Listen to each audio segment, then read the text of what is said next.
New location, new backdrop today. Welcome back to Voices for Independence podcast. We are at episode number 4. New location today. We are actually coming to you from Lone Pond Country Club, a golf course in Washington, Pennsylvania, home of our 2024 golf outing, which is going on right behind us. You'll see folks probably driving by as this goes on. We're excited. It's a good day. It's been a beautiful day out here. Sunny, gorgeous, great day for the golfers. Steve, what do you think so far? Where you got it? Golf outing going on, all this stuff happening this week. These next 2 weeks, pretty crazy. What's happening this week here in the world of all the stuff that we do? Wonderful start. Like you had said, beautiful skies, nice breeze. Be remiss if we didn't mention happy DSP week.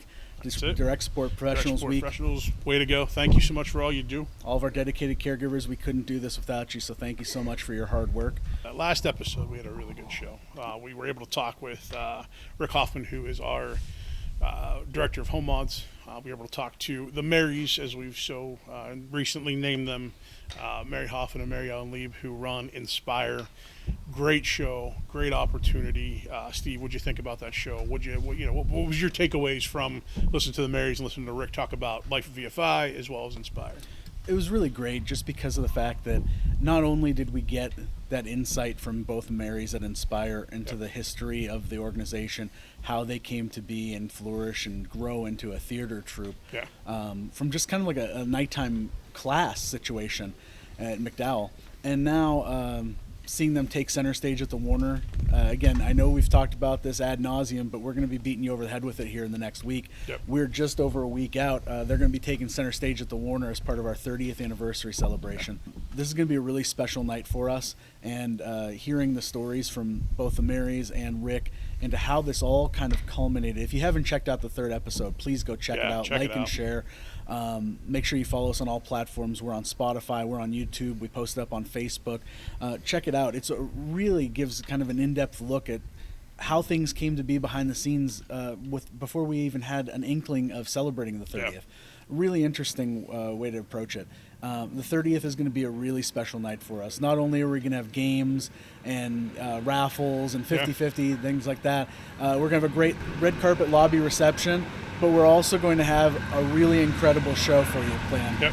This is going to be wonderful. We're going to have people from Inspire taking center stage to perform a tribute to the Beatles. They're going to be backed by local Beatles tribute band Abbey Road.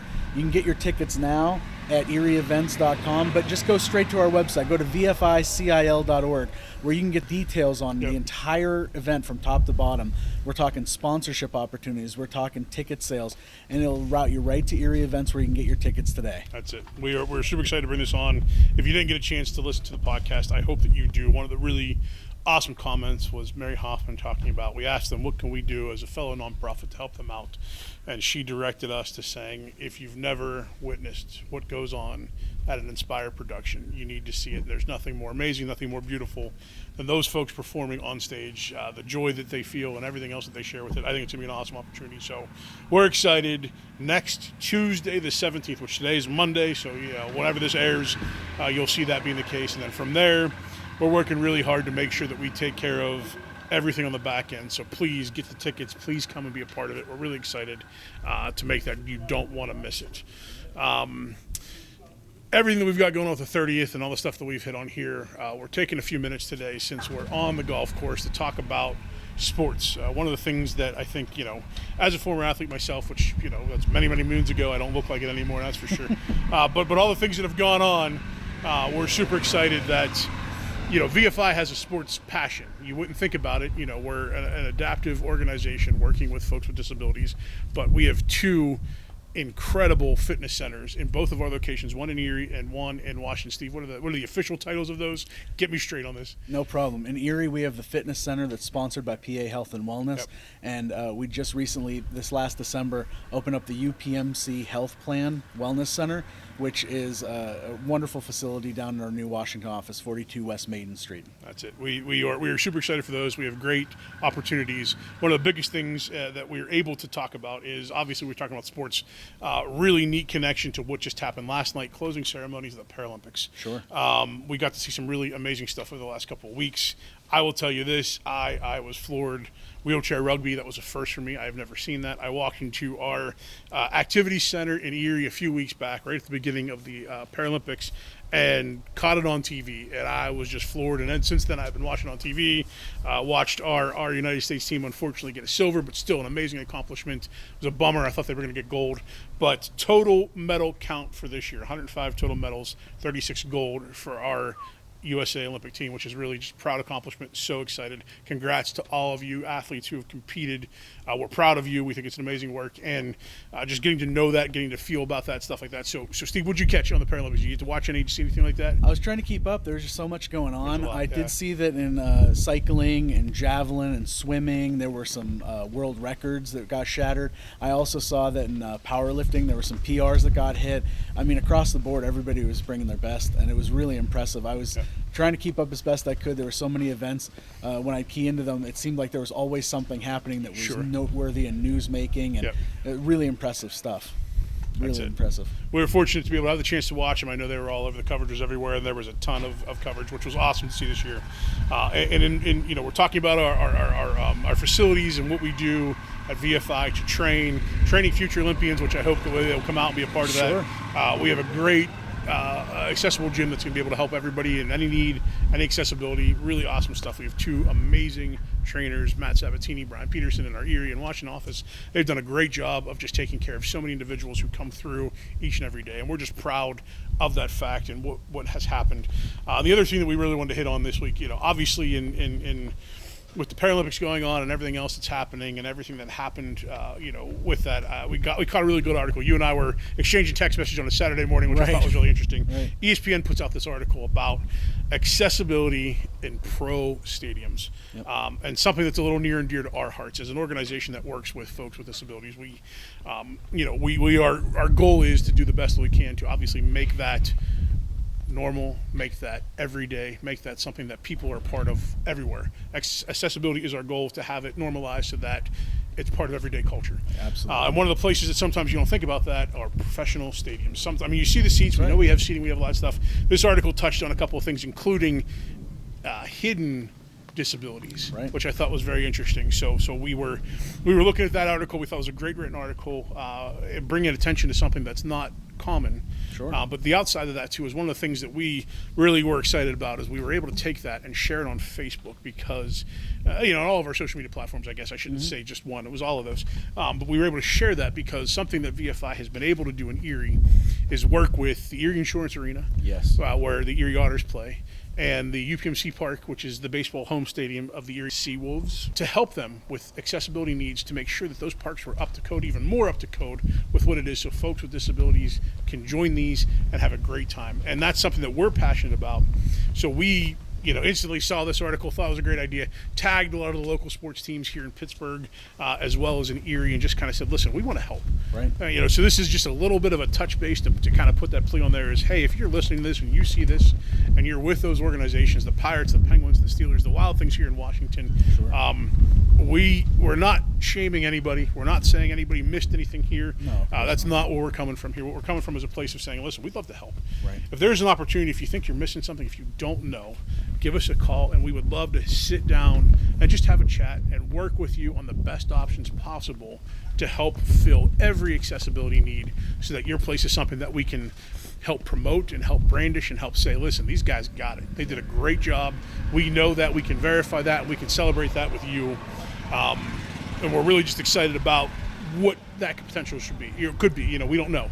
Obviously, everyone may see that and go, we don't need you, but we're here to help, and that's the biggest thing. And even if you're not one of those organizations, if you're an organization anywhere in the country and you happen to see this because, we're posting this on the Facebook and all the other, internet stuff here, wherever it is that we go, we want it to be seen. So if you are an organization somewhere, please call us. We'd be happy to help no matter where you are. We can hop on a Teams call or something silly like that and have that conversation. Anything that hit you when you read that article, something specific, anything along those lines? One of the things that really stood out to me that I found, if I could kind of make a parallel, a lot of people who don't have a disability out there, they might see things as kind of cookie cutter. Yep. They might look at it as an accessible spot would be more or less removing a stadium seat from the aisle on the end and calling it a day. There's a lot more that goes on in the accessibility world here when we're talking about large scale events, when we're talking about arenas, stadiums, things like that. And as the landscape of accessibility changes, we're looking at more than just physical disability. As you mentioned earlier, there are a lot of invisible disabilities. Now we're looking at sensory safe rooms. We're looking at things that are outside of the box that haven't been done before. That's it.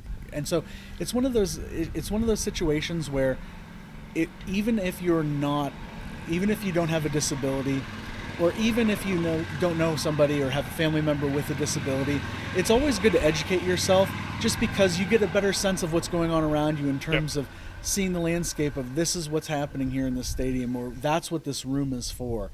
It was just kind of an eye-opening article, because there are so many different individuals out there who might just not go to the event, and they won't be able to take part and enjoy life and live independently as they should, because they don't have access.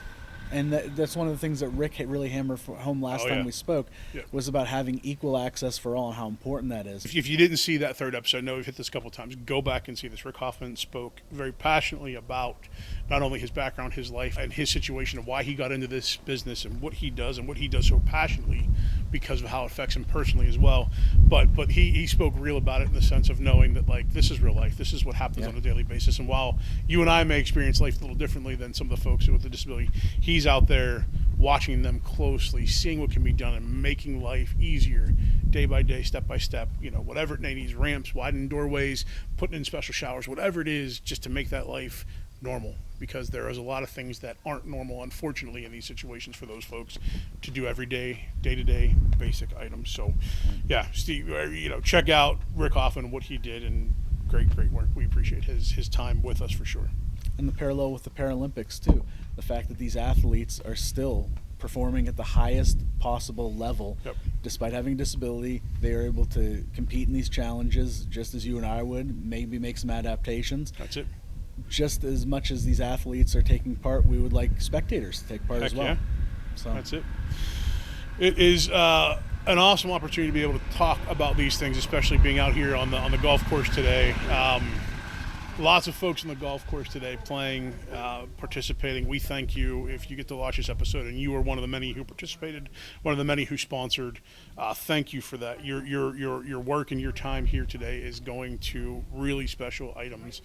We're able to take the money today that is raised and put it back into our programming so that we can really focus on things, especially like our fitness centers and many of our programs who are helping folks on a day-to-day basis. So if you were participating today, or a participant, or a sponsor, we thank you so much. We'll have some graphics running with them, which we're excited about, which will be great, and we're just so appreciative of your time and your energy.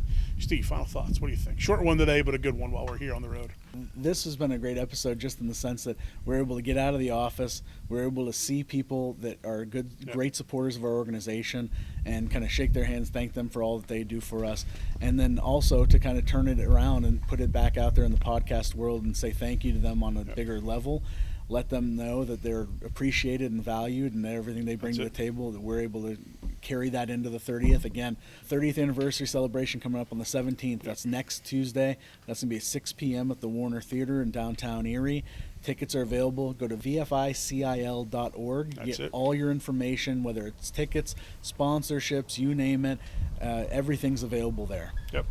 We're pumped. We're excited. We're happy. We hope you're enjoying the podcast. You know where to find us if you need something. We're looking for information. If you ever want to be a part of this, if we can do anything to help you out in the future, we are happy and excited to do so. That's Steve. I'm Nick. We thank you for your time today. We look forward to talking here soon. And if nothing else, we hope to see you at the 30th here in a couple of days. Thanks a lot. Take care. Have a great day, everybody.